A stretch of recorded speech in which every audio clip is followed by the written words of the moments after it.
kawurahan kaya bumi nangisi rusaking jati diri miwah geni kang getuni bobroking budi pekerti banyu samya hangguyu bubrahing kalbu miwah angin ingkang mbelani kang padha kingkin jagat peteng katutup pedhut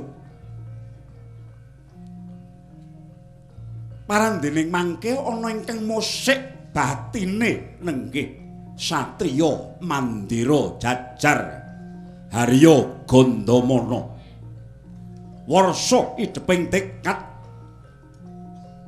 ewuh oyeng pambudi ngene warsa tumindak mekaring kembang Pancalaradya ingkang ngambararum gandane malembar ngebeki jagat kathah para Janarpati miwah para satriya ingkang samya kapiluyu kepengin hanguswa sekar kudup ingkang ngambar wewangi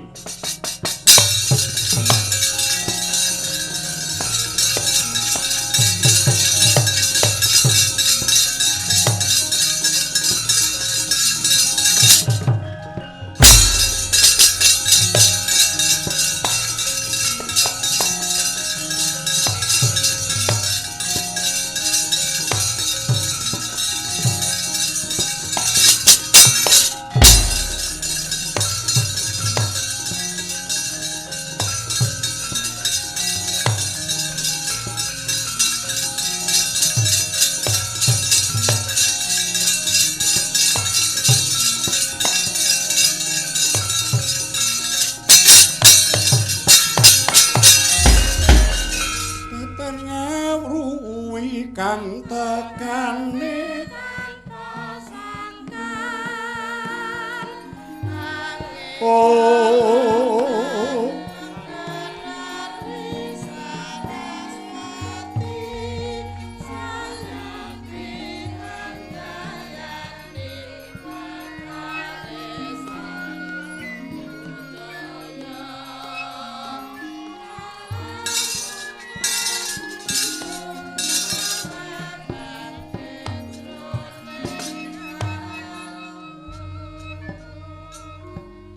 kudup kembang bingarambabar aruming kang sari-sari wangining luwi sumebar ngambar temah ing mangke langit kaya padhang sumilak lakuning mega mayungi mekra ing kembang Pancali Retna Dewi Drupadi ya Dewi Yatnya Seni ingkang winastan kusumaning ayu Dewi Kresna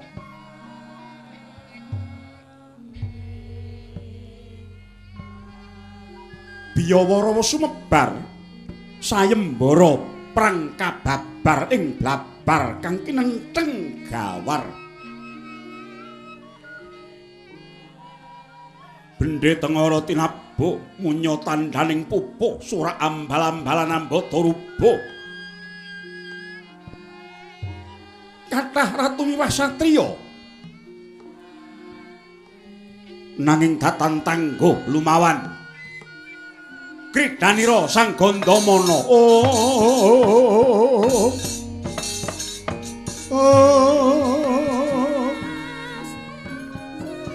sarasegre sang nangkun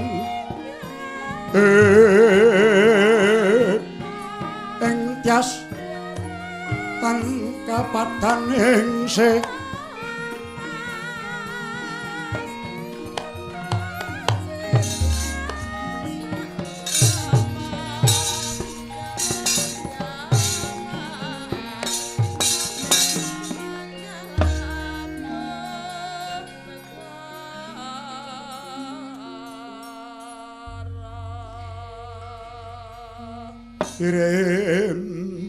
Irem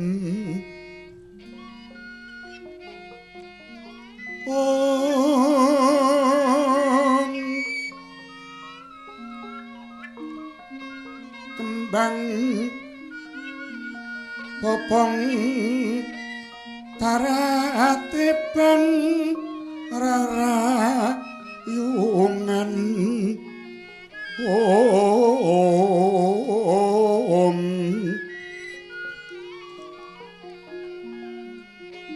runging kadung tumelung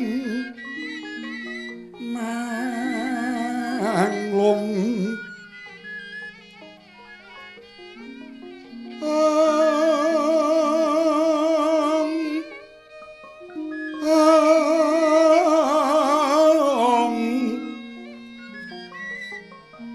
kati yuping marutama anda manggut-manggut asri yen di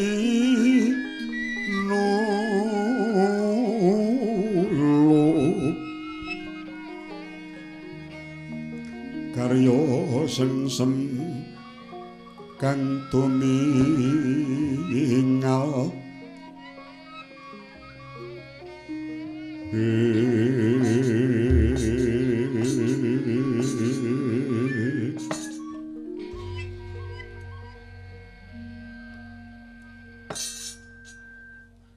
kula ngaturaken pangabekti mugi kunjuk wonten sandhaping pepodo paduka paman Gandamana.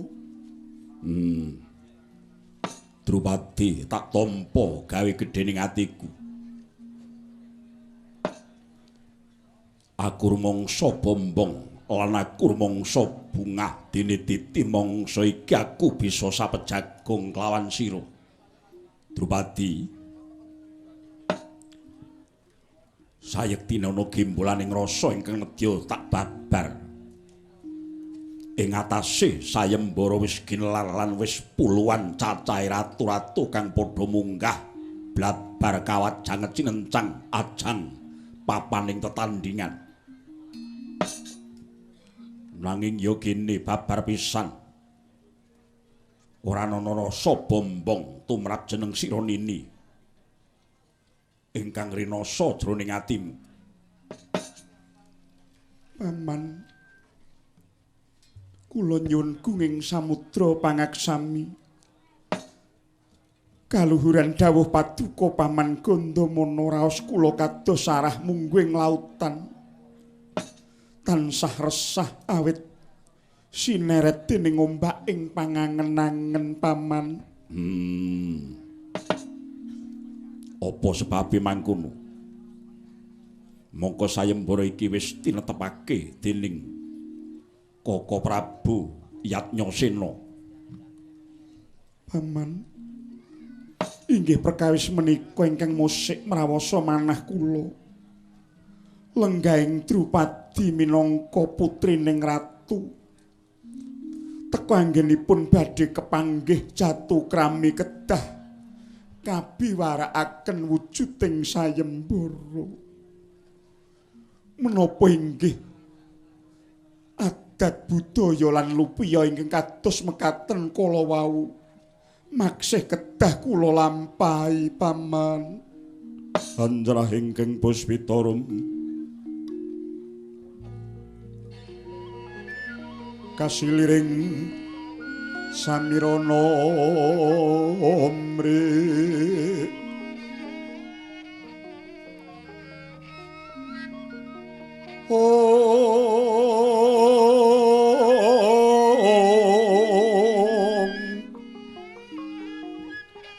sekar kadung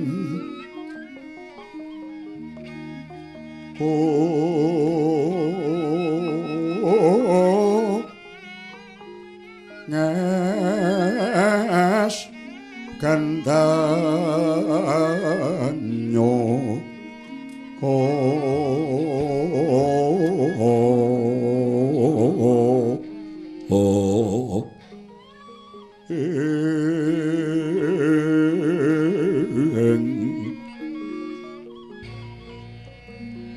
maweh raras wernaning triya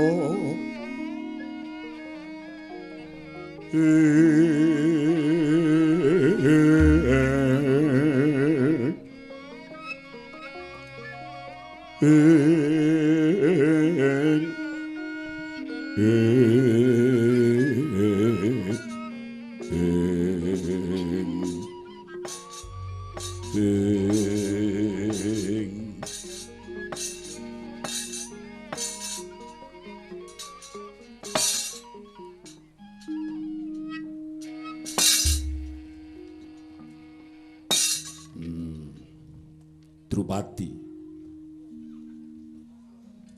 uripmu winengku dening laku ning adat kraton. Tumrap putri ratu ingkang sulistya ing warna turta ingkang dilamar dening pirang-pirang ratu saka negara manca. Wis satrepé lamun to diatekake sayembara Nini. Paman, menawi mekaten gesang kula anggep tek suratine kasulistyan kinarya garan wibawaning kawanitan. Dipun kinten menawi Drupadi rumaos dados tetungguling kenya ingkang rumaos ayu piyambak. Paman, Taman Sari menika rinengga dening Sekar Mancawarni. Kaendaning Sekar Kalawawa margi boten wonten sekar ingkang rumaos menjila. Inggih kempaling puspita Kalawawa ingkang ambabar reseping pandulu paman. Kang rumangsa menjila mau dudu kembange. Nanging netra ingkang nyawang langkang padha nguswa marang wangining kembang Drupadi. Nanging menapa ajining wanita setunggal putra Paduka Drupadi timbang kalian pangorbanan Paduka Paman Gandamana. Paduka Prawiratama ingkang ing jagat tanpa timbang Paman. Jumangkah anggra sesumbar Linggu bumi gonjing kumaluduk maluduk guntur ketok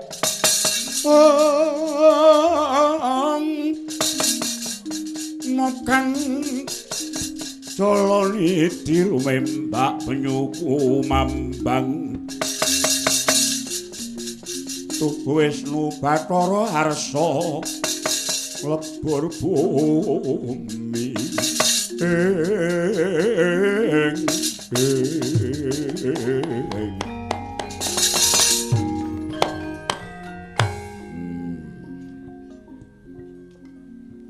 Aku bapa pamanmu tak baleni sepisan maneh aku bapa pamanmu. Aku duwe kewajiban ngayomi bumi Pancala. Ana sandhapepadane Kanjeng Koko Prabu. Wis dadi niatku bakal ngudhokke jiwa ragaku kanggo kluhurane Kakang Prabu. Lan ingkang luwih utama kanggo kamulyan ming tembe mburine Drupadi. Paman, lelabetan Paduka tumrap Rama Prabu Drupada sampun sineksen jagat. Paduka sampun nglilakaken negari Pancala dhateng Kanjeng Rama. Kula mboten rila menawi Paman Gandamana wekdal mangke badhe ngurbanaken sarira Paduka wonten ing blabar kawat janget cinencang Paman. Drupadi, saka pangrasaku ya mung kanthi cara iki ingkang kinarya ketemuning jodhomu. Saking pemanggih kula jodho mekaten boten kenging dipun upaya kanthi cara menapa kewala Paman. Upamita kula dados putri boyongan dereng kinantenan benjangipun kula badhe manggih katresnan sejati Paman. Kaprawiran Paduka kasekten Paduka sasat swarga sinuwun Prabu Pandhu Dewanata ing Astina. kasekten paduka ing jagat tanpa timbang. Sinten ingkang kuwawi ngasoraken paduka paman? Drupadi.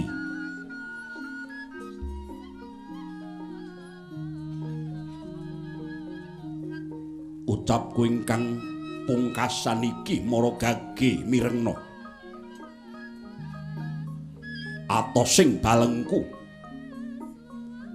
Atosing balungku, kandeling kulitku, kentheling getihku.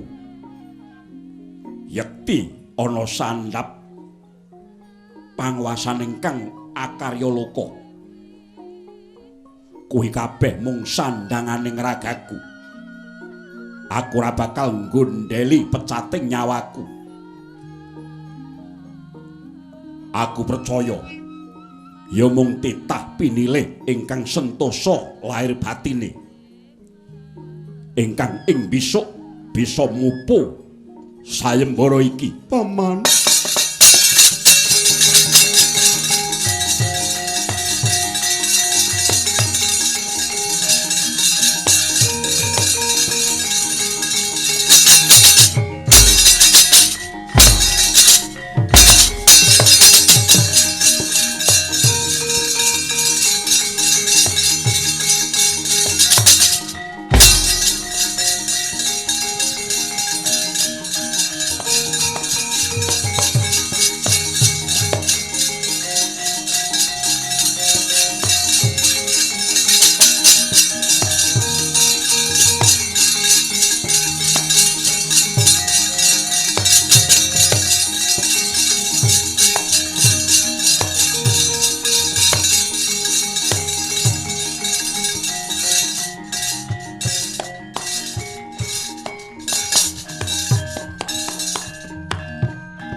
Pata mira ingsun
Wong ramyan ingkang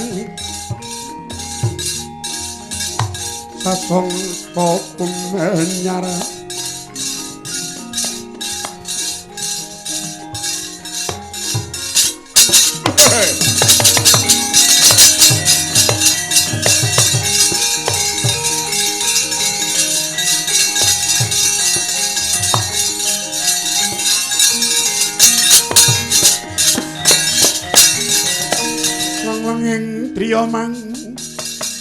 mangun kong kandhuan rimang lelena tanpa kanin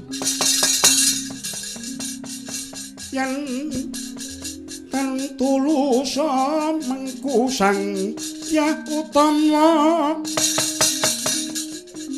Sri Nalendra wuse angrepo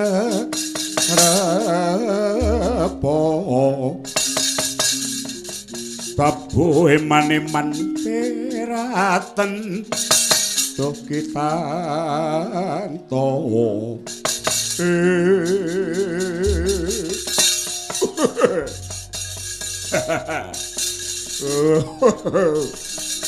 Boko Prabu kula nyuwun pangapunten paripaksa kula sumela wonten ngarsa paduka kawis tinggal saking katebian gidho raos paduka Kakang Jaka Pitana.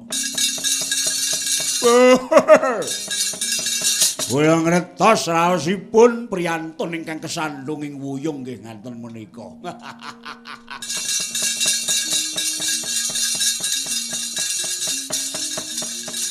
Lali-lali saya ngalila dikakas saya ngranui rumiyin kula nggih nate gandrung kados ngaten menika.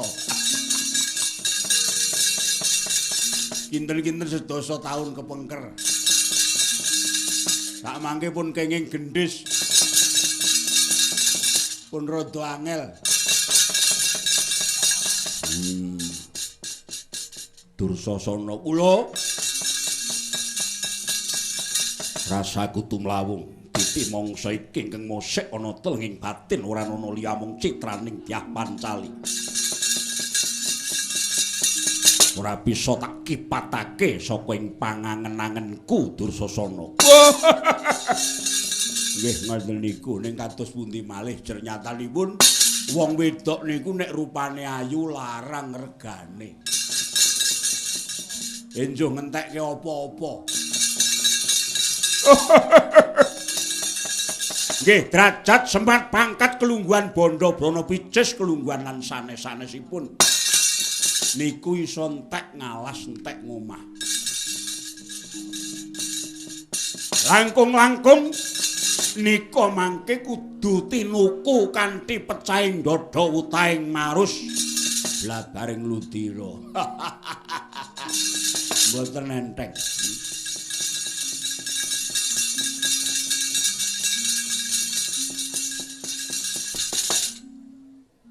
Drupadi putra putrinipun sanes putrinipun nanging ingkang leres menika putra putrinipun putra putrinipun Prabu Yatnyasena ing Pancalada inggih Sang Prabu Drupada niku pancen ayu kados sembanging para mudha lan para satriya menapa dene para nalindra saindhenging jagat sedaya sami gandrung ngengleng bingleng kenganglangan. Wong wedok niku nek ayu, dedeke niku mesti mboten sangkuk. Sinome nutup bathuk, mripat tamba irunge mlenuk, tangane kaya gendhewa ditekuk. Bijine mrit pucuk, payudara kaya bluluk. Wetenge ora mlenduk kaya wetenge wong-wong niku. Saka nyenthing munjuk sawang saka mburi mathuk saka ngiringan gathuk saka ngarep masuk.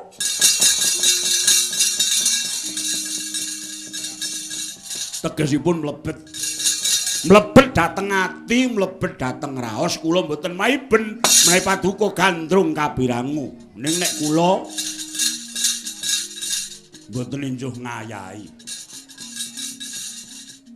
Mila arepa kula mung pangeran kaya ngeten iki ketoke mung golek murah-murahan elek-elekan. Wong wedok elek niku mboten susah dituku nganggo pecahing dada putake ludira. Merga wong wedok elek niku awake pun glembreh. Gering kaya greh, kulite kusi kisut. Nek disawang pating tleneh watuke gigil. Nek ambegan pun menggeh-menggeh, rambute apek kringete amis kaya gajah. Mlaku sikil seret kaya wong eleh, delo-delo nguyuh nggo keceh. Niku nek wong wedok sing regane murah.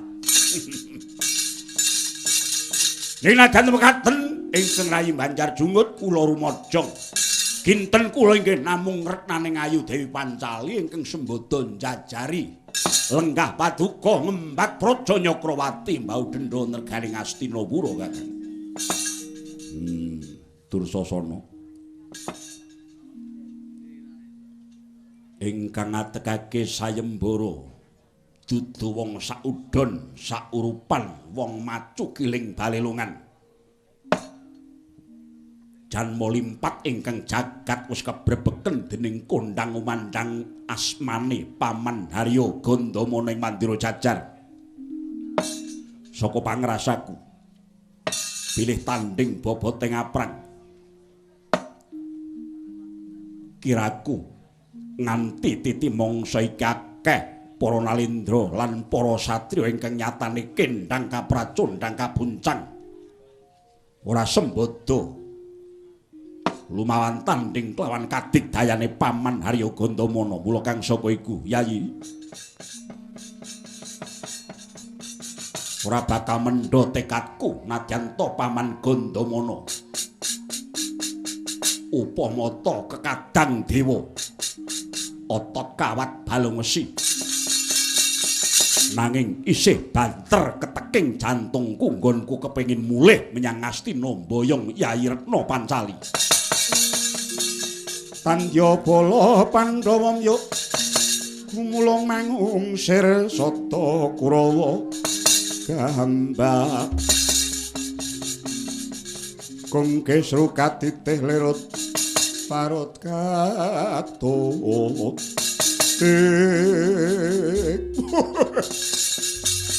Nek mekaten lajeng kepareng paduka Kakang Prabu Kartosundi.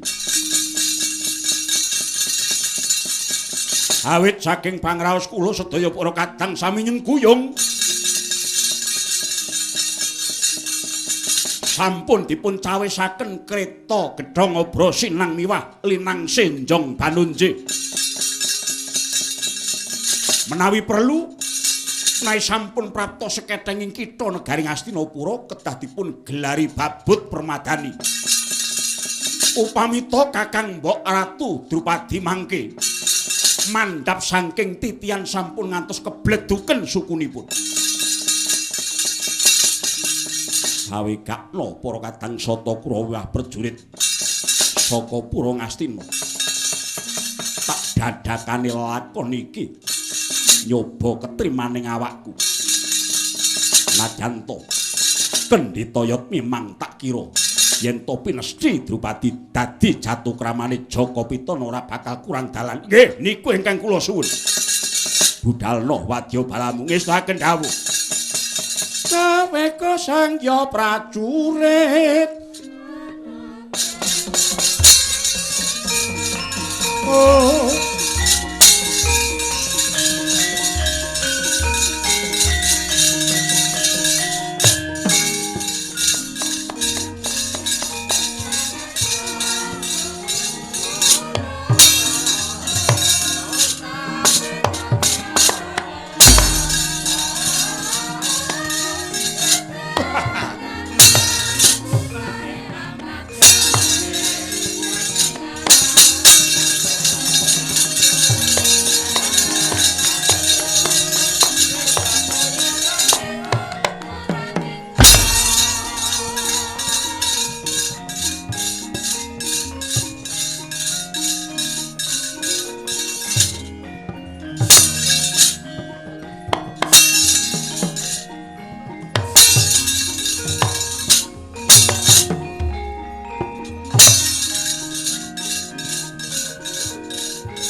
Oh.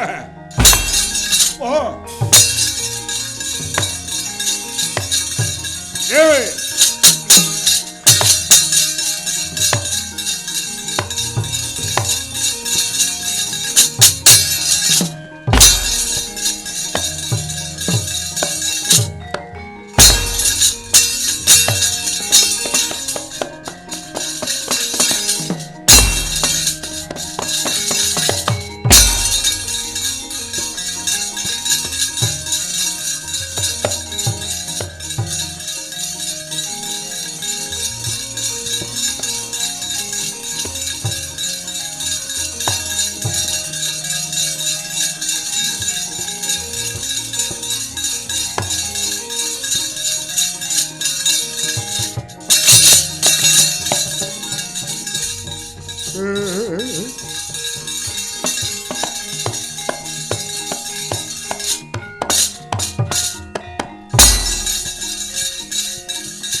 Riris arta pawon uting ranu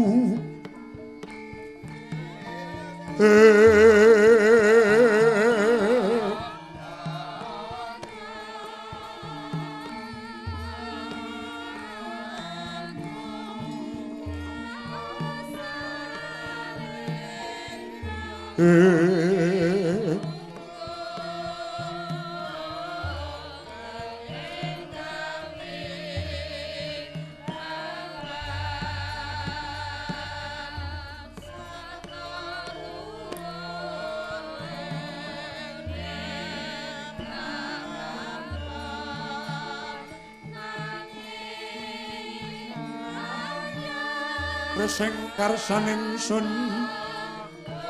dening kanyut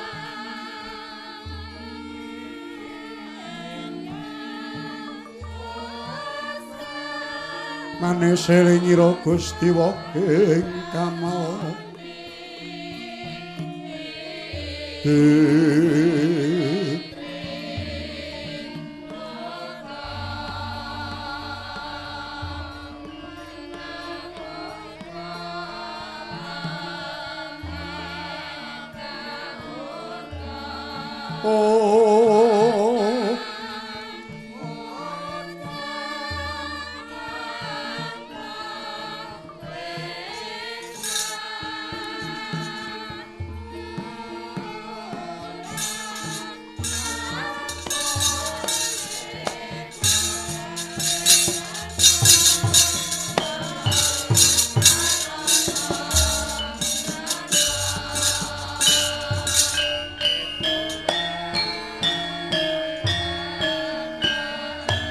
Pura Agung Ngancala Suta tegese kaya gunung anakan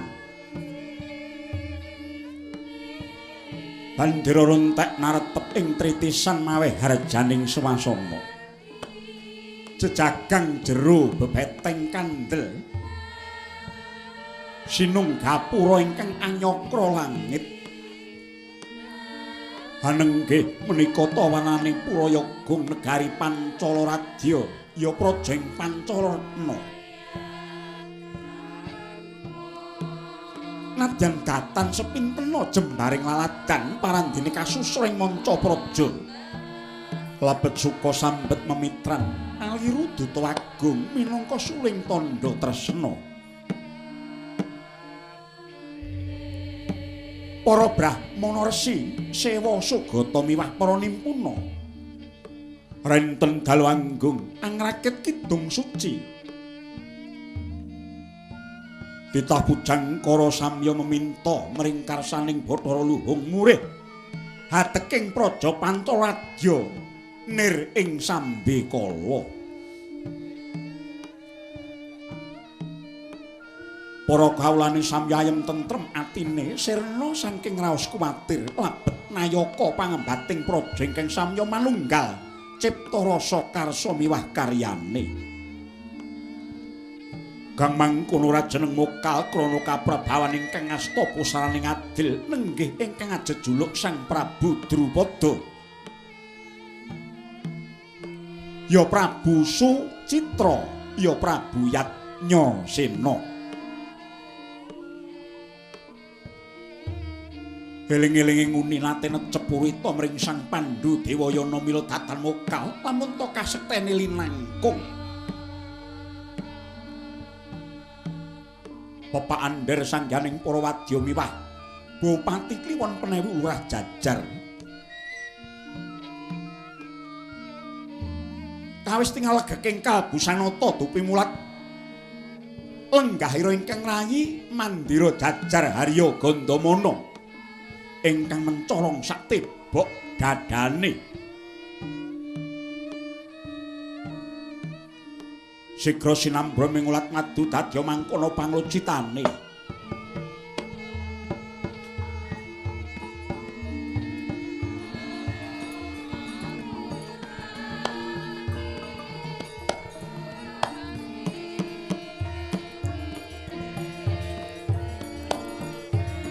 Rengreng sing pamiyat rengganing Puratulya Sri Cinawi sesotya manik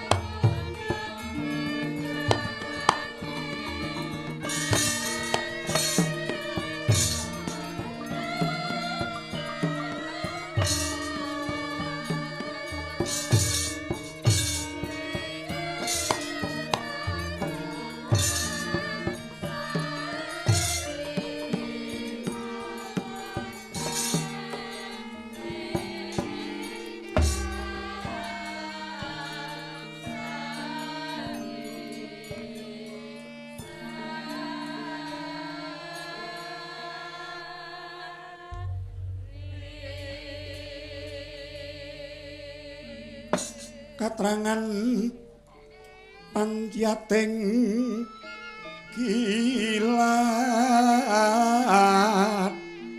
kadek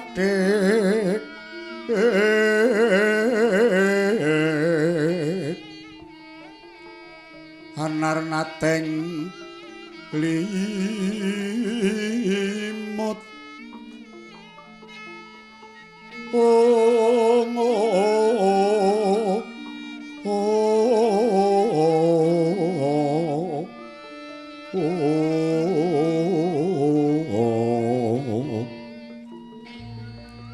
Ririsan dulur lan nimara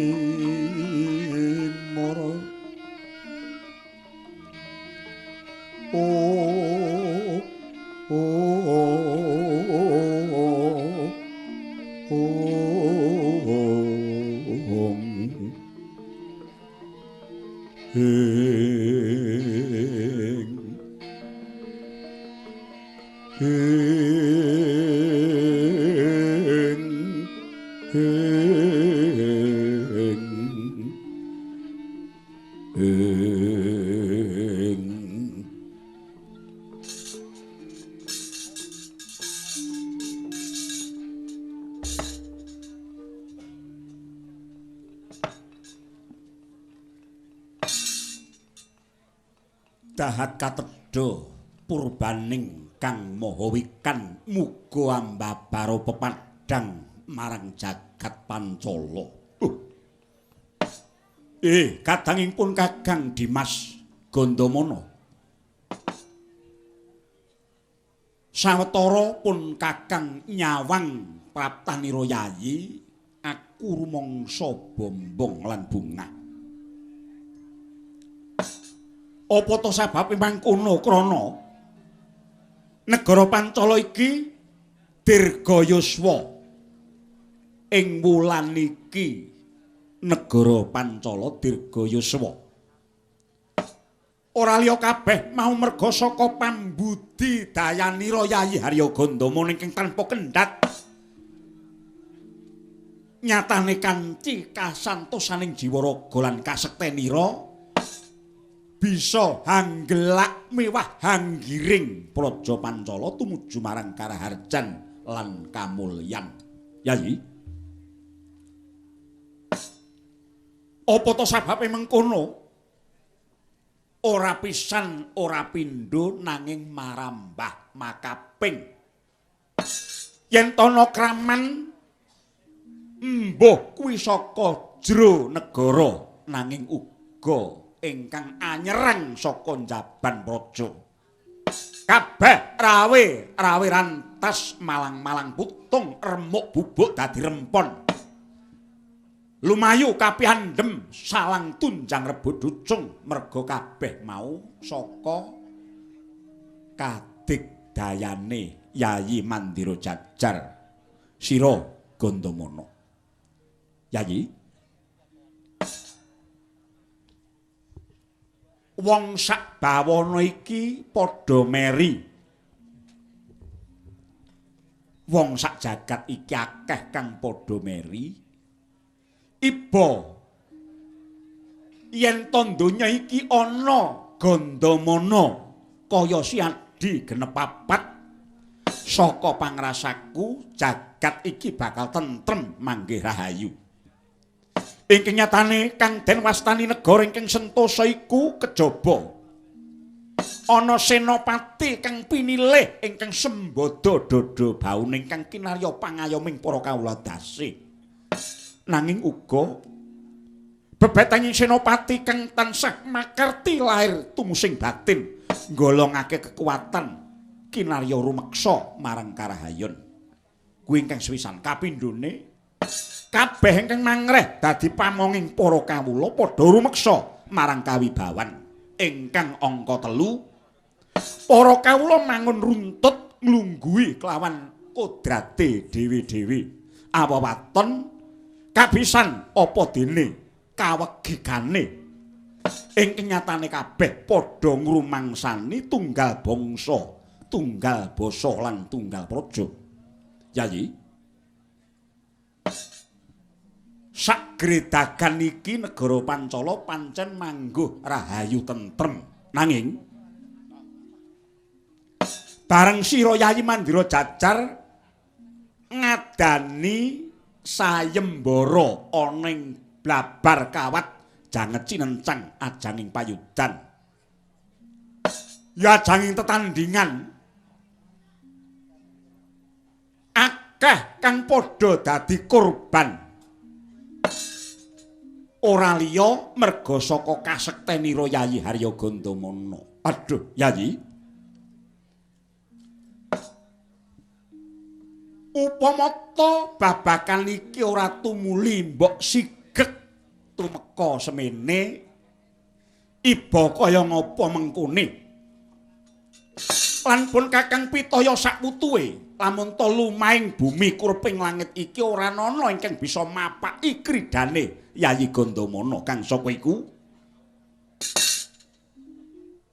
kiraku anakku wadon Nini Dewi Drupadi bakal dadi wong wadon ciklu-ciklu jambul wanen.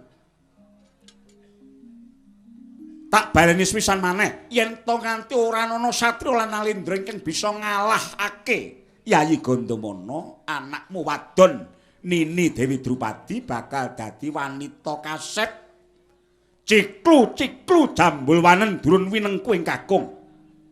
Yang Pantara Ratri amung cipta kulon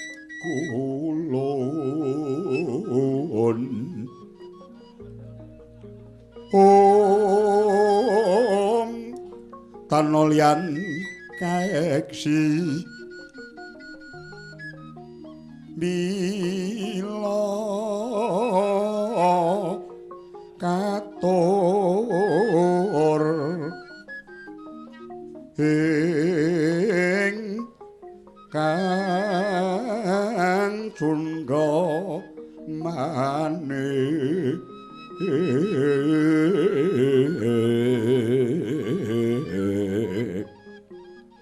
prasasat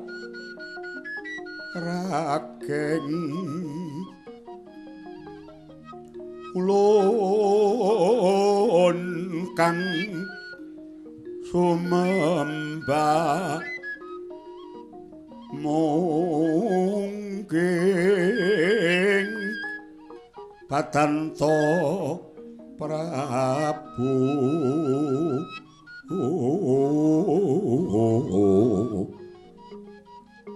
yang kagunanto sing semsasat sampun prapti katonasta pukulun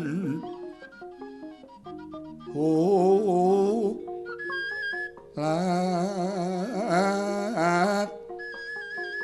Knaropati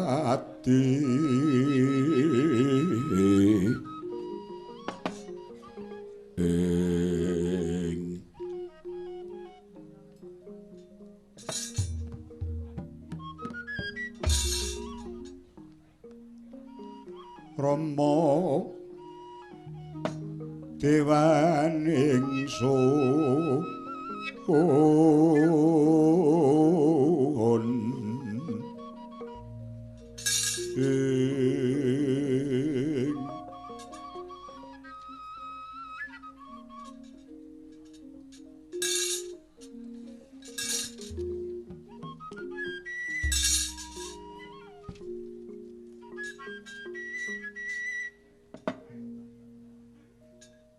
Aduh, Koko Prabu jimat pangayoman kula.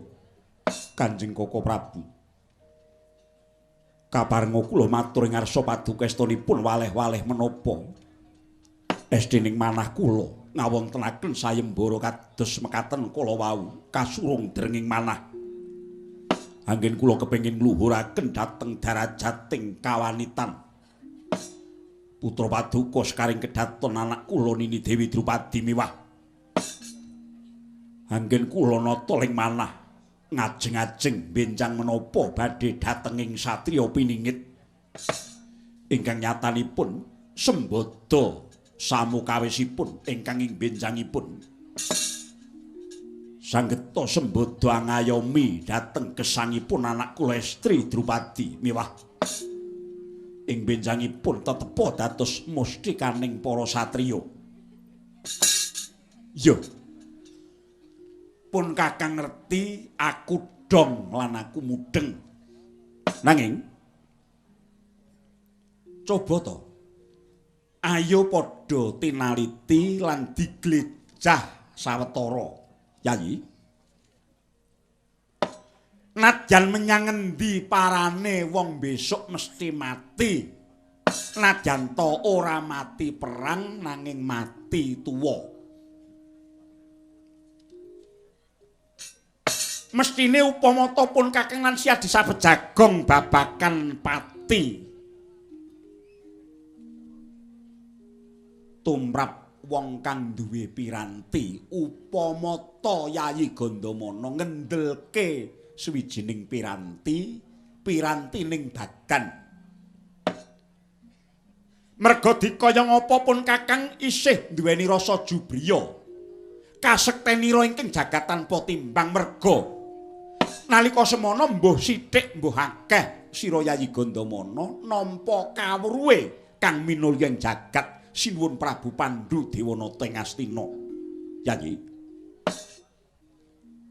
wong biyen nate paring dawuh piranti mau kudu digoleki nalikane durung ana piranti mau kudu dienggo nalikane perlu nanging kudu ditinggal samangsa wis ora merlokake dadi tumrap jejering wong urip mono luput nek nalika durung duwe kok ora gelem golek wong urip mau luput nalikane wis duwe kok ora gelem nganggo wong mau salah lamun to gelem nganggo kok nganti kebanjur. Yayi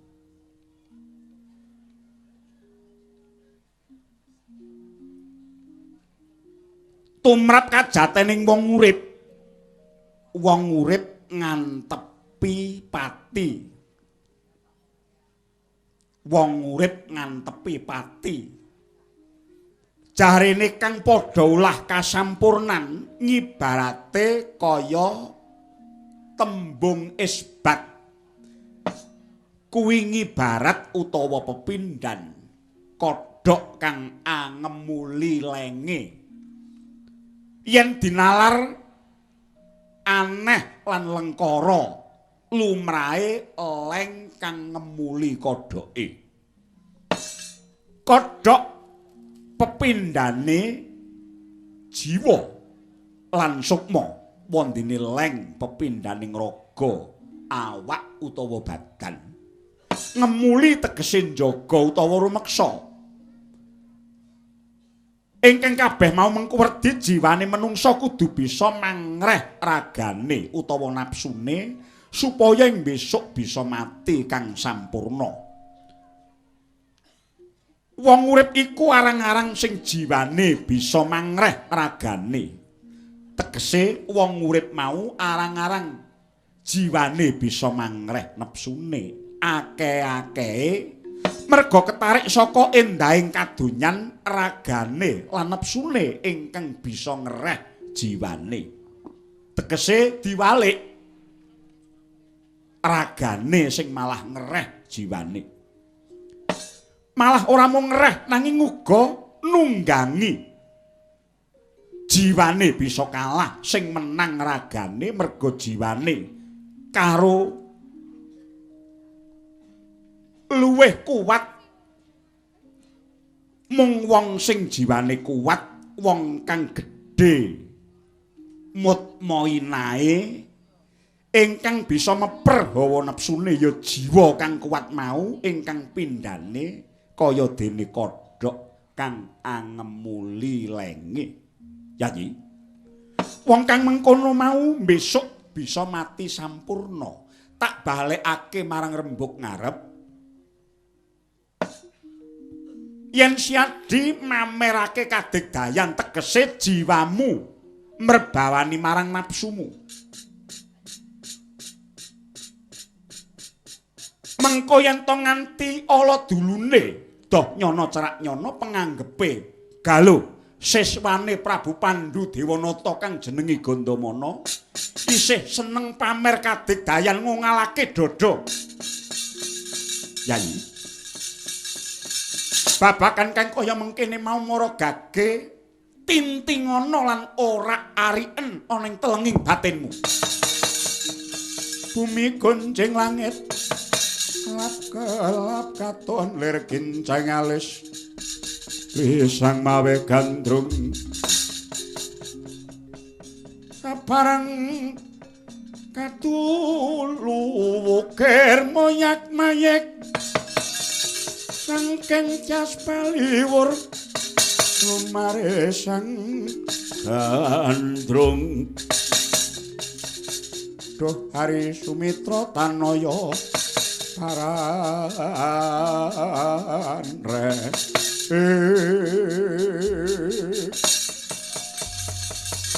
kacarita nalika semana nginango durung abang kecuwa durung ambles bumi. Tak sakala mengke ger horek kang ana ing Paseban kaya negara klebon jajal.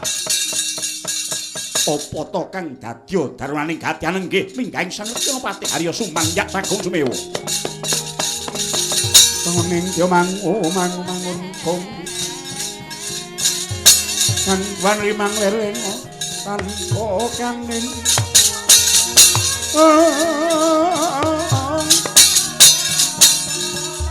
Yang kang tulus mengkutiak utama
Hatap porosap sari tumonton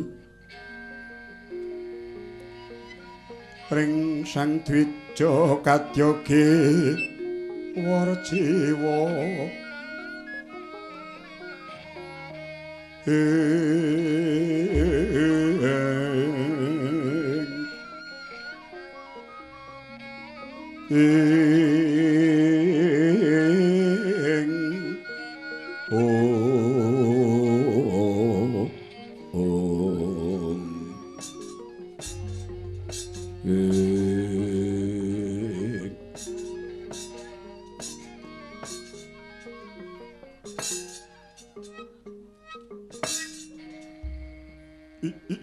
jagat dewa Bathara wayah Bathara jagat ingsun waspadake kaya praptane Rekyana Patih Harya Sumananing Pancalaradya Kyai Patih Sengkuni apa padha becik sapraptamu ing titi mangsa iki kula nuwun inggih namung saderengipun kula ngaturaken pangabekti mugi kunjuk wonten ngarsa paduka Sinuwun Prabu Yatnyasena. Iya. Sengkuni tak tampa nang tibos padha-padha wae. Nggih, saderengipun lepat diageng pangaksama paduka. Dene sowan kula wonten ngarsa paduka ingkang sinuwun datanpa paliwara mbok menawi akarya kejoting manah. Iya. Wis tak apura Sengkuni, maragake matura apa saka karepmu dhewe apa ana karya kang wigati. Nuwun sewu. Keparenga matur bilih sowan kula wekdal dinten menika wonten jawi kula mbeta jodang cacah 3.